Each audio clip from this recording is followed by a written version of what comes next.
everyone কি খবৰ সকলো আশা কৰো সকলো ভালে আছে আজি বনাই খাব লৈছো পিয়াজি তাৰ কাৰণে 50 টকা কেজি 4টা পিয়াজ লৈছো এটা ভুট জলকীয়া লৈছো এতিয়া পিয়াজখিনি কাটি লৈছো বহুত দিন হল ভিডিও দিব পৰা নাই ভাবিলো আজি কিবা এটা বনাই খাও আৰু আপোনালোককো দেখাও পিয়াজ কাটি পৰা চকুৰ পানী ওলাই গৈছে ইমানে জ্বলা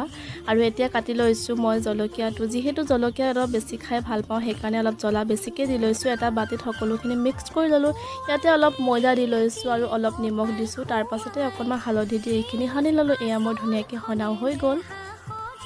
তাৰ পাছতে এখন কেৰাহীত অলপ তেল দি মই এইখিনি এটা এটাকৈ পকৰা কেইটা দি দিলো এনেকৈ পিয়াজৰ পকৰা খাই বিৰাট বেছি ভাল লাগে যেহেতু আজি বতৰটো ঠাণ্ডা বতৰটো ক'বই নালাগে বহুত বেছি জ্বলা কিবা খাবলৈ মন যায় নহয় জানো এয়া মোৰ পিয়াজৰ পকৰা হৈ গ'ল আপুনি ইয়াক পিয়াজি বুলিও ক'ব পাৰে ধুনীয়াকৈ ৰেডি হৈ গ'ল যেহেতু মই লাল চাহৰ সৈতে খাম গাখীৰ চাহ এনেও খাই বেয়া পাওঁ আৰু লাল চাহৰ লগতে জ্বলা কিবা খাই ভাল লাগে নহয় জানো আপুনি বনাই খাব পাৰে একেবাৰে কম সময়ৰ ভিতৰতে বিৰাট বেছি